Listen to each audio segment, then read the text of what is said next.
Hey everyone, I'm going to take a look at number 24 in Achieve section 4.3.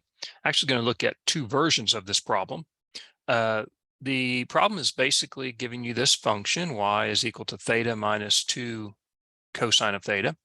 And then I think what generates differently depending on the problem is the interval here that it's going to be restricted to. A lot of times when we're asking questions about where are local minimums, where are local maxima, local minima, where's increasing, decreasing for the trig functions, we will restrict it on a interval because of their periodic nature. We have an infinite number, for instance, of locations for local maxima, or an infinite number of intervals where it's increasing.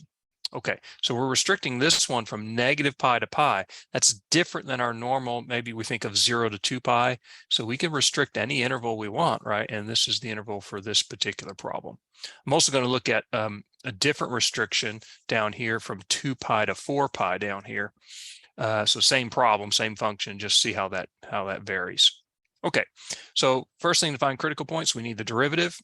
So the derivative with respect to theta of theta is 1. Derivative of cosine theta is negative sine theta. So negative times negative gives me positive 2 sine theta. So there's my derivative. So critical points will be when this derivative is 0. It is never undefined. And so this will be 0 when what? 2 sine theta is equal to negative 1, right? 2 sine theta is negative 1, or dividing by 2 when sine theta is negative 1/2. Okay, so now where does this occur? So I've got a blown up unit circle here. Normally we're going from 0 around to 2 pi, and we're looking for when sine of theta is negative 1/2. So sine of theta is the y coordinate. So we're negative, we're below the x-axis down here. In fact, I've circled the values right here and here. Normally we would say, hey, 7 pi over 6 and 11 pi over 6, right? But 7 pi over 6 and 11 pi over 6 are both bigger than pi. They're not in this interval. They cannot be the critical points we want. We want the critical points on this interval. So remember how things go. If we go around the unit circle counterclockwise, it's 0, positive pi over 6, positive pi over 4, positive pi over 3. But if we're going clockwise, it's what? Negative. So there's negative pi over 6. So instead of 11 pi over 6, we got negative pi over 6, negative pi over 4, negative pi over 3, and so on. Negative pi over 2, all the way around, negative 5 pi over 6 here, and then negative pi. So we're really going from negative pi around to pi, okay? And so with that, then the values obviously are negative 5 pi over 6 and negative pi over 6 for our critical values. Those are the locations of our critical points, okay? Now, what about in the interval from 2 pi to 4 pi? Well, same problem, same function, derivative is the same, so we're still looking for when sine of theta is negative 1/2. Here and here, but now we're going from 2 pi to 4 pi. So 0 to 2 pi is all the way around. 2 pi to 4 pi is around, sort of the second time. So basically we need to add 2 pi to every value. So we're going to start at 2 pi, right? If I add 2 pi to pi over 6, 2 pi is 12 pi over 6. That gives me 13 pi over 6 would be here, right? Add 2 pi to this and so on. Okay, add 2 pi to pi gives me 3 pi. Add 2 pi to 7 pi over 6. 2 pi is 12 pi over 6. So that gives me 19 pi over 6, right? Add 2 pi to 3 pi over 2. 2 pi is 4 pi over 2. It gives me 7 pi over 2. And then 11 pi over 6, adding 2 pi or 12 pi over 6 is 23 pi over 6. So our critical points, right, when the sine of theta is negative 1/2 for this interval from 2 pi to 4 pi is at 19 pi over 6 and 23 pi over 6. Okay, so that's the critical points in that particular problem. Okay, and again, you could have a different interval, but you need to think about that in terms of, you might want to redo this unit circle and see which interval we're talking about. Okay, because again, remember, we can go around adding 2 pi or subtracting 2 pi, and we'd be right back at the same location, and the sine, cosine, tangent, etc. of that angle, right, is going to be the same. Periodic nature of those functions. Okay, now we want to do next is to find out when, this is the first part of the problem, when is where's the location of any local minima or any local maxima? Where's the function increasing? Where's the function decreasing? All right, on the test, just like I've been doing in the lecture videos, you need to show support in the form of a sign check of your derivative. That sign check can be in a table format. Kind of they do that sometimes in the textbook. If you look at the examples that are worked out in the textbook, I typically just draw the real number line. In this case, I'm restricting it right between negative pi and pi. So we're doing this interval here. And I put 0 in there for reference, right? It's right in between. So again, going from negative pi all the way around 0, all the way to pi, back to pi. That's this interval.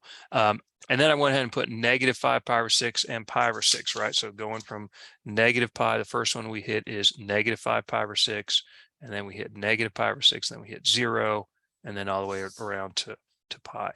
And I know the derivative at these 2 points are 0. That's what we did above. And then I just need to do a sign check in between. So for values greater than negative pi over 6 but less than pi, well, 0 is a good choice. If I plug 0 into the derivative, what do I get? Well, sine of 0 is 0, so I get 1 plus 0, I get 1. Important thing is it's positive, so the sign of the derivative is positive on the interval from negative pi over 6 to pi.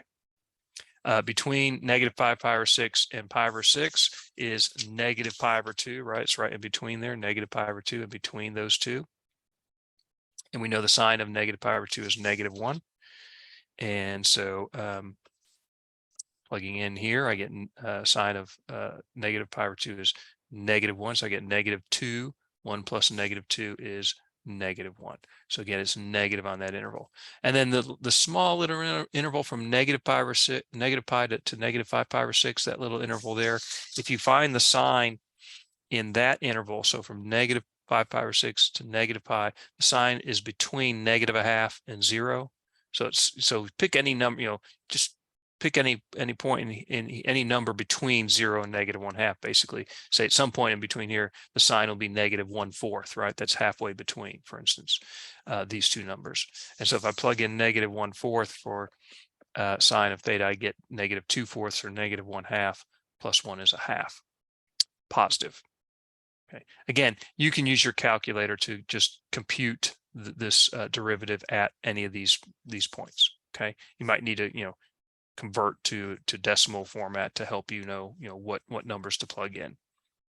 Okay, once you have that support, that the rest of the problem is easy.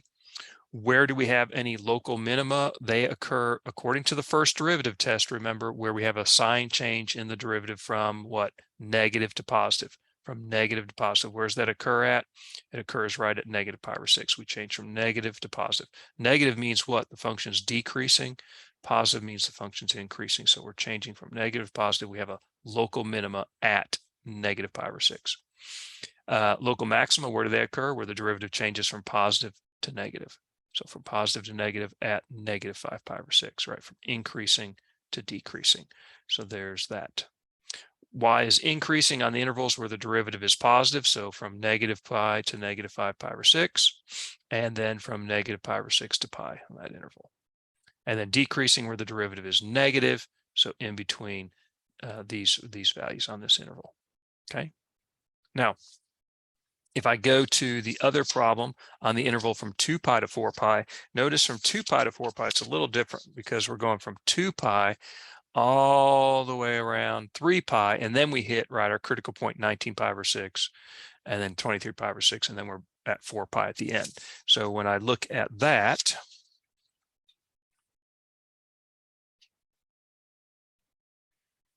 right, so 2 pi, 3 pi, then we hit that 19 pi over 6, 23 pi over 6, and then 4 pi.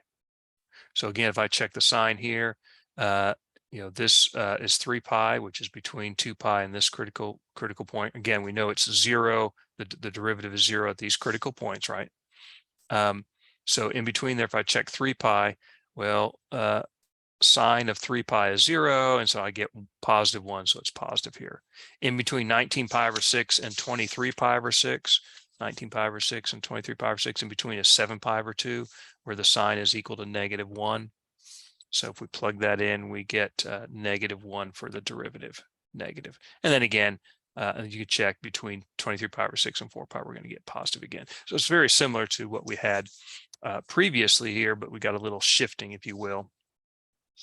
So again, we can easily answer the questions. Where do we have a local max, where we change sign from positive to negative at 19 pi over 6.